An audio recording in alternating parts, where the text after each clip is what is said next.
The Thank You Economy by Gary Vaynerchuk. Picture this. It's 1995. A young man is on his knees, dusting shelves in his father's liquor store in New Jersey. He's surrounded by the smell of old wood, cardboard, and the faint, sweet scent of spilled wine. A customer walks in, holding a receipt and a coupon. He looks a little flustered. He says to the manager, "I just bought this bottle of Chardonnay for $5.99, but I got your $4.99 coupon in the mail. Can you honor it?" The manager, a man focused on the numbers, on the rules, says flatly, "No, you have to buy more to get it at $4.99. The customer's eyes widen. "Are you serious?" As the man walks out the door, disappointed and angry, the young man on the floor looks up and says to the manager, "That guy will never come back."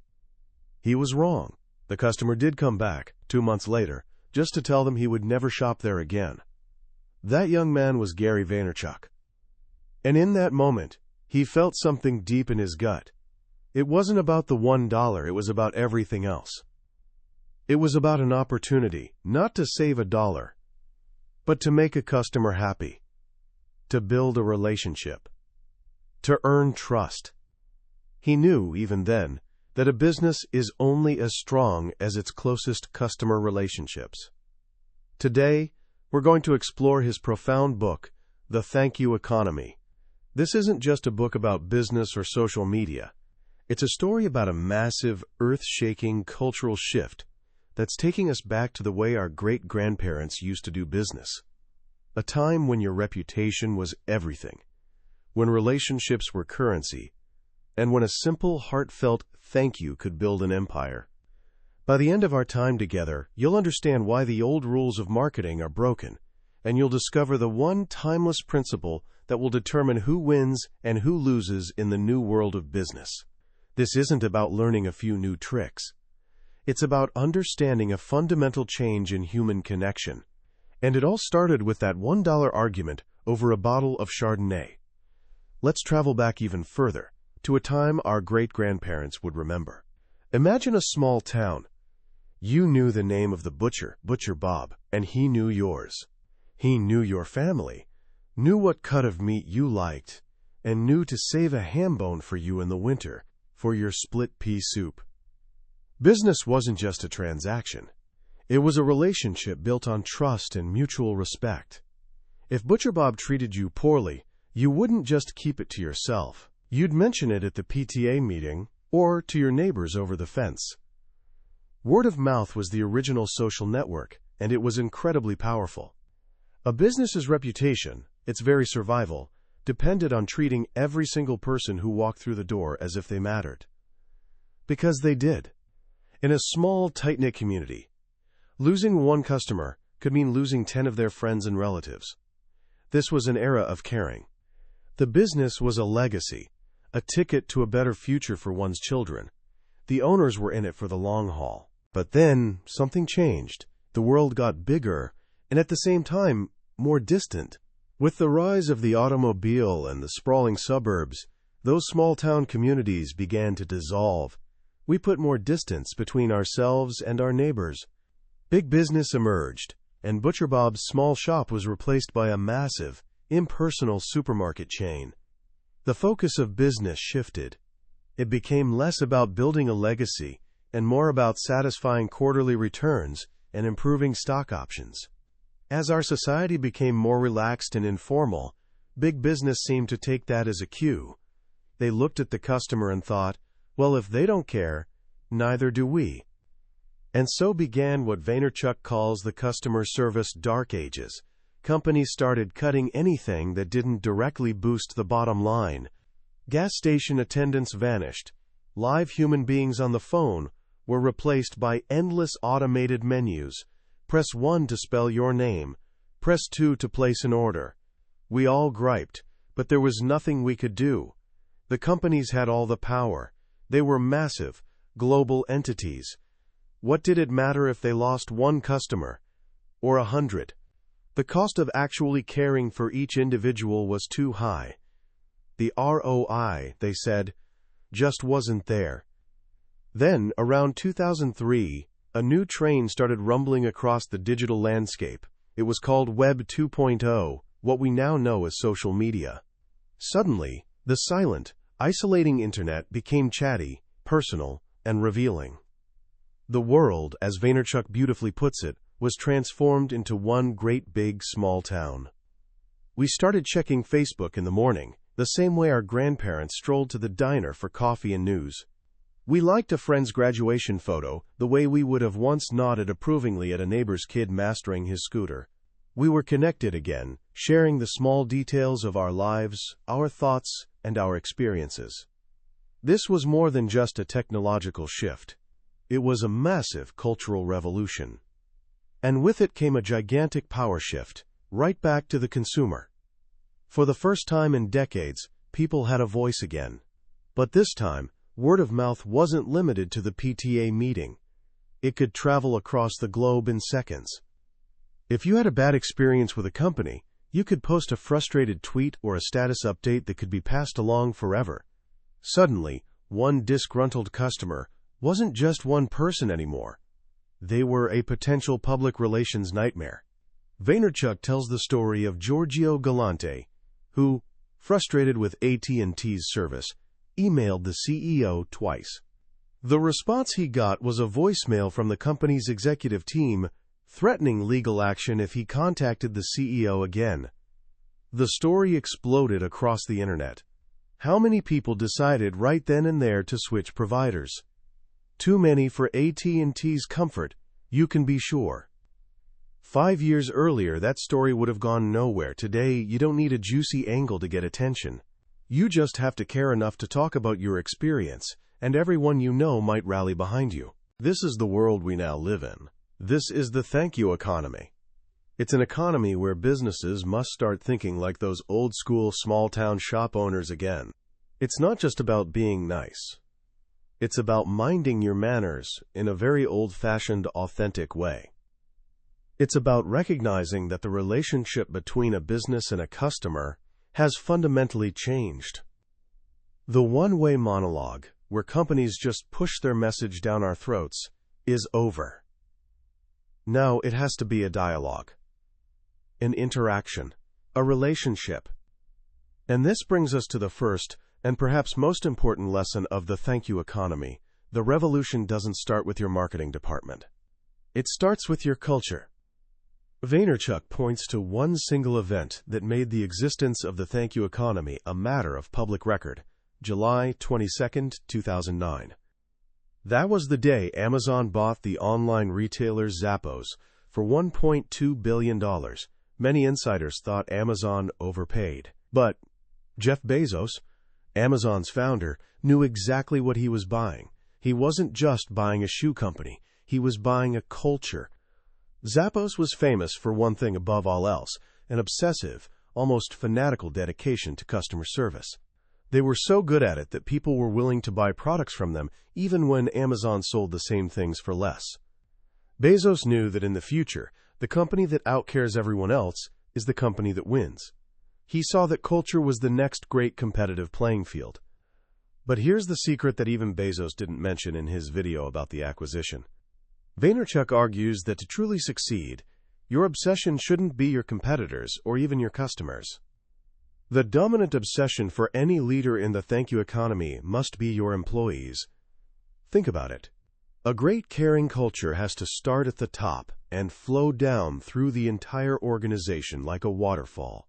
If you want your team to show incredible care to your customers, you first have to show incredible care to your team. You can't expect employees to give phenomenal customer service if they aren't phenomenally satisfied with their jobs. This isn't about foosball tables or free snacks. It's about two simple, powerful things. First, treating your employees like adults, trusting them to manage their jobs as they see fit until they prove they can't. Second, it's about making them feel that their individual needs are being met. This requires engaging with your employees at the same deep, one-on-one level that you want them to engage with your customers. Vaynerchuk predicts that one day, every great company will have a chief culture officer whose sole job is to keep track of the needs of every single employee and do their best to meet them. Because when people are happy, they want to make other people happy. When your employees feel valued, cared for, and trusted, they become a passionate army devoted to a cause, not just a staff centered around a job. So how do you build this culture? It starts with a few foundational blocks. First, it begins with you, the leader. You have to be self-aware. Don't try to be something you're not. If you're a conservative company, be a conservative company, just one that puts its people and customers first. Authenticity has to start at the top. Second, you have to commit completely, not halfway. The mental commitment to creating a culture of caring is more important than any financial commitment. Third, you have to set the tone. Your employees need to see you modeling the behavior you expect. John Pepper, the CEO of a burrito chain called Boloco, does this brilliantly. When a customer complained that his favorite burrito was taken off the menu, Pepper didn't send a corporate form letter. He wrote a long, personal, and honest email. He explained the business reasons behind the decision, he didn't make false promises, and he genuinely expressed his regret. He even offered the customer a gift card to try something new on the menu. That letter was personal, honest, and accommodating. That is setting the tone. And finally, you have to trust your people. Give them the freedom to be themselves, to experiment, to use their own judgment. Best Buy did this with their 12th Force, empowering employees to blog and tweet freely to help customers. When you create the right internal culture, you don't have to fear what your employees will say, because they'll be saying the right things. Once that culture is in place, you can start to think about your intent. This is the difference between playing for numbers and playing for connection. Vaynerchuk says the single biggest differentiator in this new economy is good intent. If your intentions are good, it shows, and it creates a powerful pull, drawing people to you. Ask yourself, when you engage in social media, what is your goal? Is it just to get a click or a like? Or is it to foster a real connection? If your only goal is to rack up more followers than your competitor, you're playing the wrong game. You might make contacts, but you won't make connections. Old school marketing was all about pushing a message. You bought a TV ad or a billboard, and you pushed your message into the consumer's consciousness. Social media only works when it pulls. You have to evoke an emotion, give people something to talk about, and allow them to pull you into their world. It's about creating an opportunity for engagement, not forcing it. This principle also applies to how you combine old media with new. Vaynerchuk describes the perfect strategy as a game of ping pong. Traditional media can serve the ball, but social media has to return it. Think about the Super Bowl. Denny's ran a hilarious ad offering a free Grand Slam breakfast. Millions of people saw it. Great. But that's where the date ended. What if, Vaynerchuk asks, they had added one simple line? Go to facebook.com/Denny's right now, become a fan, and get a coupon for a free orange juice too. Millions of people would have connected with the brand, giving Denny's permission to continue the conversation for years to come. They spiked the ball when they should have kept the rally going. Reebok, on the other hand, played ping pong perfectly. They ran a TV ad with hockey star Sidney Crosby, showing him in his childhood basement, shooting pucks at the old family dryer. The ad cuts off right in the middle of a competition between him and a teammate. To see who wins, the screen says, you have to go to their Facebook page. Ping. The TV ads serve the ball. Pong. Tens of thousands of fans flocked to Facebook to continue the story, and the conversation began. That is how you extend the date. Perhaps the greatest and most cautionary tale of media ping pong is the story of Old Spice. In 2010, they launched a brilliant campaign with a commercial starring the impossibly charming Isaiah Mustafa, also known as the man your man could smell like. The ad was funny, smart, and instantly memorable. Ping. Then, they did something genius. They took to Twitter and YouTube and announced that the Old Spice Man would personally respond to questions from fans in real time. Over 2 days, Mustafa filmed nearly 200 short, hilarious videos replying to everyone from regular fans to celebrities. Pong. The internet went wild. Sales of Old Spice body wash soared by 107%. It was a massive, undisputed social media victory. But then, they dropped the ball. After the 2-day video blitz, the conversation just stopped. The Old Spice Twitter account went nearly silent. They had built this incredible community, this massive wave of engagement and goodwill, and then they just walked away. Vaynerchuk calls this a classic sprinter's mindset in a marathon runner's economy. A social media campaign in the thank you economy is never done. They had a chance to turn strangers into friends, but they settled for a one-shot tactic. They left their customers behind. This is the hard part. It's not about a single campaign. It's about a relentless, day-in, day-out commitment to caring. It's about watering as many plants as you can, and putting out every fire. And sometimes, it's about doing something so unexpected, so generous, that it leaves people speechless. Vaynerchuk calls this shock and awe. It doesn't have to cost a fortune. It's about the care and creativity involved. What if a hardware store owner made a personalized video for every customer who bought a bottle of Goo Gone, offering extra tips? What if a bakery sent a free birthday cake to everyone on their Facebook fan page for a whole week? The word of mouth generated from these small, heartfelt gestures would be worth more than any billboard. Joie de Vivre, a boutique hotel company in California, has mastered this. They challenge their employees to create dream-maker moments for guests. One reservations manager learned that a guest was staying at the hotel to be near her son, who was battling cancer. She went out and bought the mother a special tea set and some sunflowers, with a note that said, "For a loving mother who deserves to relax." Can you imagine how many times that mother told that story? That is shock and awe. That is the thank you economy in action. Of course, many leaders hear these ideas and immediately put up walls. They say, "There's no ROI." Vaynerchuk's response is simple. What's the ROI of your mother? You don't quantify the return on that relationship, but you know its value is immeasurable.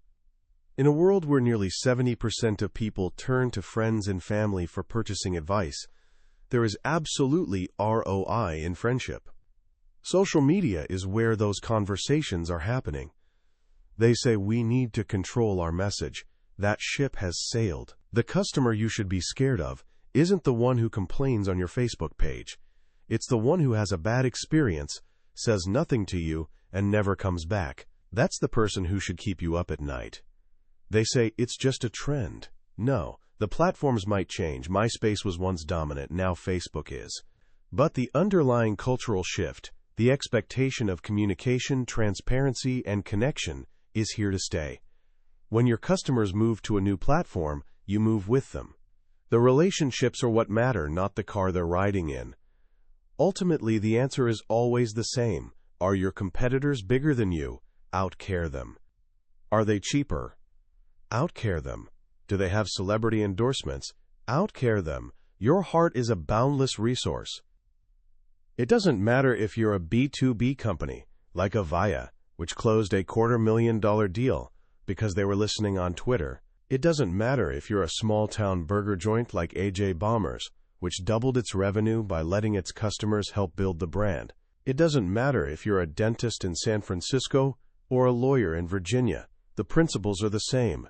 Show up. Listen. Care like crazy. Treat every single customer, online and off, as though they are the most important person in the world. Because in the thank you economy, they are. When you really boil it down, the message of the thank you economy is incredibly simple, yet profoundly challenging. It's not really about social media at all. The platforms, Twitter, Facebook, whatever comes next, they're just the tools. They're the modern-day equivalent of the town square, the telephone, or the front porch. The real story here is about a return to something fundamental about what it means to be human.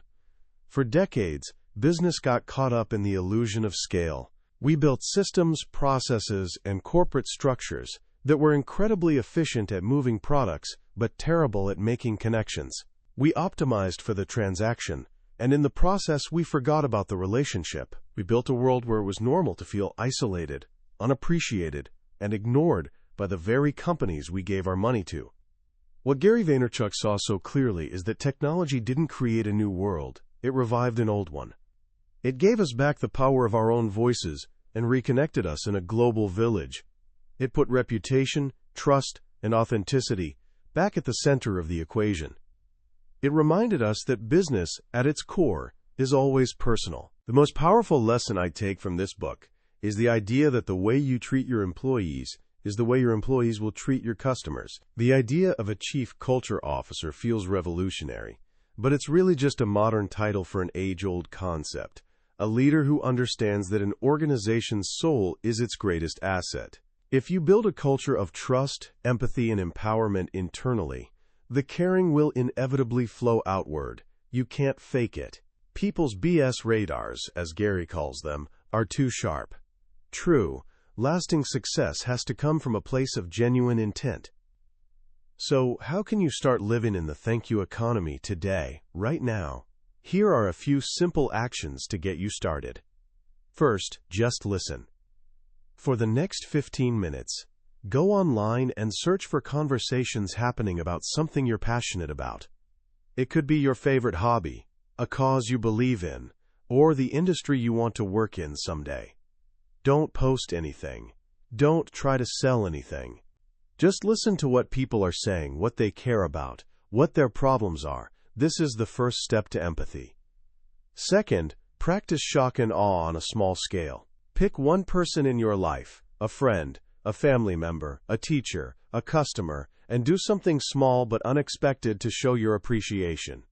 It could be a handwritten thank you note, a thoughtful email mentioning something specific you admire about them, or a small, personalized gift. The goal isn't to get something in return, it's to experience the power of making someone's day. And third, embrace transparency. The next time you make a mistake, even a small one, own it completely. Don't make excuses. Apologize sincerely, and explain what you learned. Whether it's to a friend, a parent, or a customer, you'll find that genuine accountability doesn't weaken relationships. It builds unbreakable trust. We've explored the core ideas of the thank you economy today, but I'll be honest with you, a summary can only take you so far. The real magic happens when you dive into the book yourself. It's in the raw energy of Gary's voice, the depth of his stories, and the passion that leaps off every page. This summary is your map, but the book is the journey. If any of the stories or ideas we've talked about today sparked something in you, I encourage you to grab a copy. Reading it isn't just about learning business strategies. It's an experience that can genuinely change how you think about connection, legacy, and the simple power of saying thank you. The link to the book is in the description. Also, if you found this summary valuable, please hit that like button and subscribe. We're building a community here, dedicated to exploring the world's most powerful ideas, one book at a time. Let's keep growing together.